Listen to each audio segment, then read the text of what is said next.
For a long time now, 8-bit do has dominated the controller scene.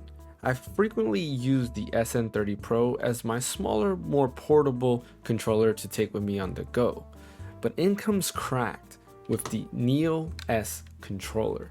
The NEO S is a mid-sized controller with some pretty cool technology in it. Before we get into that, don't forget to hit that like and subscribe button. I am trying to hit 1,000 subscribers and I am so close, sitting currently at 848 subscribers, so every bit does count, as well as share the channel. That does help out a lot. But without further ado, let's go ahead and talk about the NEO S controller.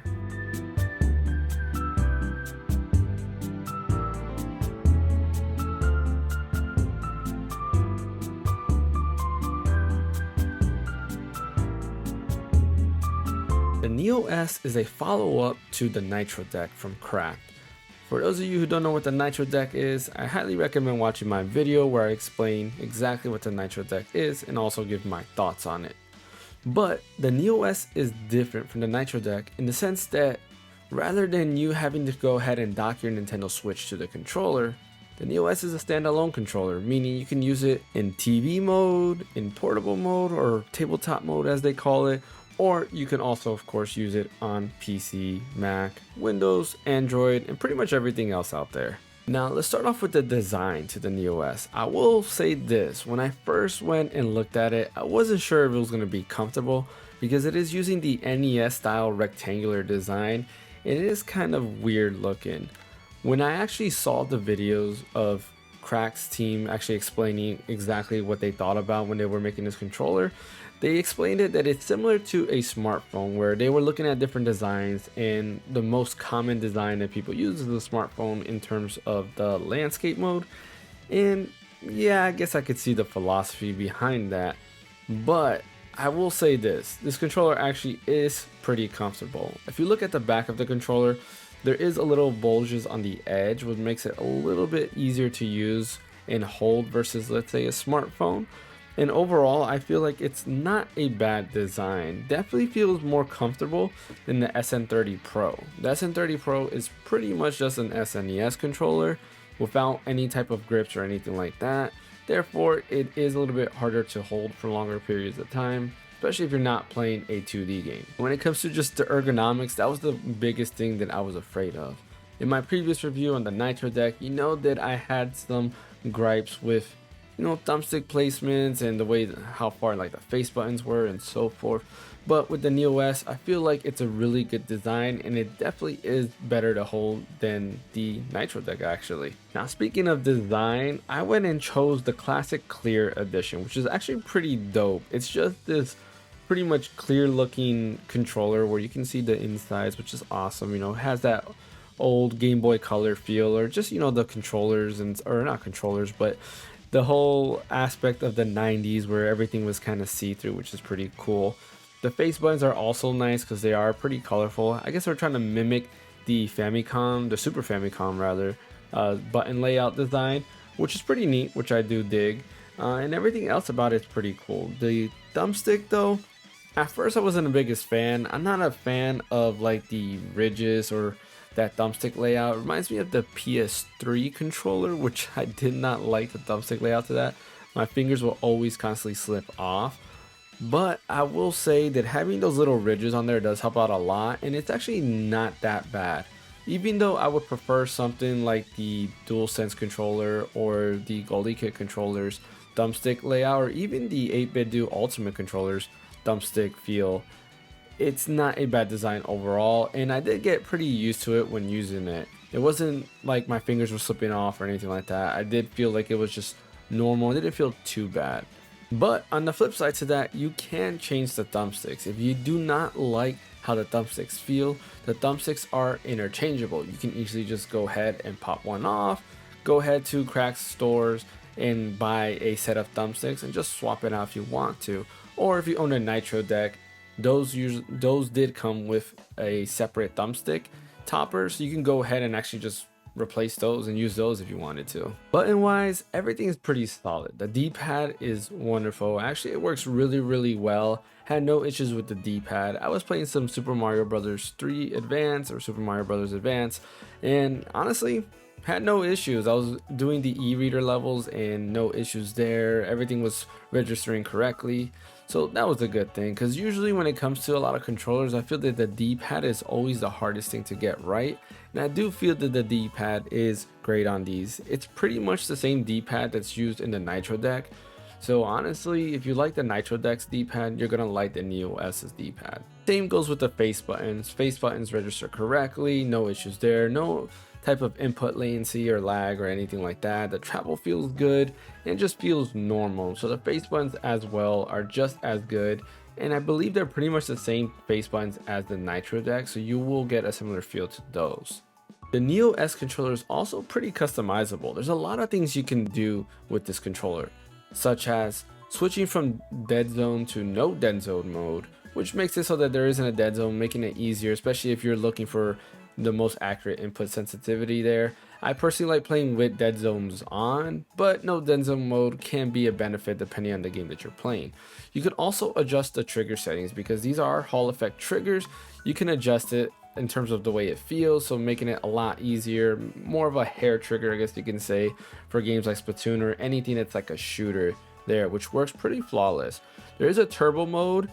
I don't know what games you really need to utilize turbo mode nowadays. For me, I always go back to Final Fantasy VIII. When you're using the GF boost system, turbo mode just was a lifesaver there. You can go ahead and boost your GF's damage to a lot.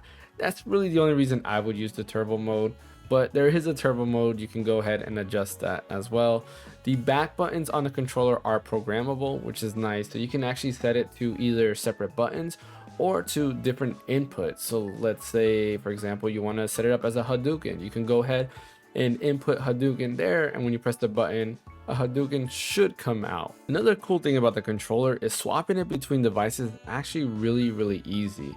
If you just go ahead and press on the crack button or the home button right here, well, sorry, I was looking to the camera there, or you press on the home button right here, you can easily go ahead and press on one of the D-pad areas, and this will swap between Nintendo Switch mode or X input mode. Not only that, you can register different devices. So for example, for X input, let's say you have PC as well as, I don't know, an iPhone or an iPad. And then for Switch mode, you have your Nintendo Switch, and let's say an Android device. You can go ahead and swap between those pretty easily, which is nice. It makes it pretty easy to go ahead back and forth between your devices. You don't have to unpair and repair all the time. It will just easily swap between devices, which is pretty neat. Something that I really liked about the 8-bit Do SN30 Pro, it kind of has the same feature where you do different inputs, and that would allow you to swap between macOS, X input, D input, and so forth. Now, as far as portability, it is a tad bit bigger than the SN30 Pro, and to me, it's not a big downside, but it does kind of suck, because I was hoping to replace my SN30 Pro in terms of this being my travel controller, and it can't be my travel controller, unfortunately. I have this TomTalk bag that I utilize to put all my accessories in, and I did have that in there the whole week I was testing it. And I will say this, I got a little bit worried because the left thumbstick was pushing in constantly, and when I went to take it out today for my review, honestly, it was actually kind of stuck, and I got scared. I was like, no, don't tell me that I ruined it by having it in there, because it was slightly pushing against like the little padding that's there, but none of that happened. It works flawlessly. All I had to do was move it a little bit, and it kind of went in, got put back in place, I guess you can say, and it works flawless. So I won't be really taking this with me on the go, or at least I won't be putting it in that TomTalk bag, because it's just too cramped there, unfortunately. If you put it like in a side pocket or somewhere that has a lot of space, then yeah, I can see it as a portable controller. But for me, I have this one accessory bag that I like to keep all my accessories in there, and unfortunately it's a little bit too big for that. Now, I do have one negative, and that negative is, for whatever reason, on the Nintendo Switch specifically, there is some input latency there, and the input latency is actually pretty bad. I was playing Smash Brothers Ultimate, and when I was using the thumbsticks, I was like, why are my inputs registering wrong? No matter what I did, I was registering wrong. I would try to do like up B, down B, up A, down A, and just, it was never registering. And I was wondering, either A, did I really get that bad in Smash? I was like, no. I mean, I mainly use the GameCube controller, so it was a little bit different not using a GameCube controller, but I was like, there's no way that I'm doing this bad on there. I switched it to no dead zone mode, and it helped out a little bit, but still was getting missed inputs. I just couldn't do like a down B or a down A. It just wouldn't register. And sure enough, I went looking online, watched a couple of other video reviews, and before I actually made this video, I watched another review, and it seems that this is a common issue, and it only involves the thumbsticks for whatever reason. The face buttons work perfectly, the D-pad works perfectly. Again, I tested it out with Super Mario Bros. 3 Advance, had no issues with the D-pad or the face buttons. But when it comes to the thumbstick, for whatever reason, there is some input latency there, and it's pretty noticeable. When it comes to me, I'm not the biggest person in terms of being that sensitive to it, but there are certain games that can definitely tell, and Smash Brothers is one of them, because you gotta be pretty accurate in your inputs, and everything has to be timed perfectly. If something's not timed perfectly, you can make a mistake. Well, in this case, I noticed it right away because I was making non-stop mistakes. But luckily, Crack did mention that they are looking to do a fix. You can update the firmware on this if you connect it to the app that's available on both iOS and Android. And from there, of course, with these updates, should be able to fix all the issues that that's having. So as of right now, I don't recommend it for anything that's especially input like latency heavy, like something like Smash Bros. Ultimate, because you will lose. I will say that you will lose non-stop. All right, Crack did just update the controller, and honestly, the Neo S is actually performing perfectly now. That issue I had with the latency where the thumbsticks weren't performing correctly has actually been fixed. Pretty huge win for Crack, actually. It's a pretty big turnaround. That was pretty quick. I was actually surprised. I was expecting it to be a few weeks out, but no, they updated it today. I was able to test it out, play Super Smash Bros. Ultimate again, and yeah, that issue is not there anymore. It performed perfectly. Had no issues with it whatsoever. So pretty awesome. Great job, Crack, on that quick turnaround. And yeah, let's just go ahead and get back to the video. Outside of that, the controller is actually pretty solid. I really do enjoy the controller. I was worried because I wasn't the biggest fan of the Nitro deck. Everybody knows that my biggest hate on the Nitro deck was really that it just felt very uncomfortable in terms of the placements of the D-pad or the right thumbstick. The gap between the face buttons and the right thumbstick or the D-pad and the left thumbstick was too large, and I was just having issues with that. But when it comes to the Neo S controller, I don't have those issues at all. The only negative, like I said, is the thumbstick latency with the Nintendo Switch. Again, that issue is not on PC or on Steam Deck or any other device. It's only with the Nintendo Switch. I was playing it using my PC, playing some Smash Bros. On there just to make sure that it wasn't just me. And sure enough, it worked fine. Had no issues whatsoever with that. Honestly, I really like the Neo S controller. I think Crack did a great job with this controller. I'm very interested to see what they do in the future. It's nice to see that there's some competition going on with 8BitDo. In terms of the high-end market, there are a lot of great high-end devices. You guys know that the Goldie Kit KK3 Max controller is my favorite controller right now. 8BitDo Ultimate Pro controller was the controller that I loved before that. But when it came to like the mid-range to like lower range, there's not a lot of competition, because typically if you're in that mid-lower range, usually all the controllers are bad if it's not something like an SN30 Pro or any type of 8BitDo controller. The Neo S definitely is a premium feel controller. I really do like it, and I'm excited to see what they do in the future. I'm glad that this came out great. I wasn't the biggest fan of the Nitro deck, and most of their issues seems to be fixed with the Nitro deck Plus, which I will be getting my hands on and doing an updated review on it. I guess it'll be a new review because it's a brand new product, but whatever. I'll be doing a review on that, giving my thoughts on what I feel on the Nitro deck Plus. But as of now, the Neo S is a great controller.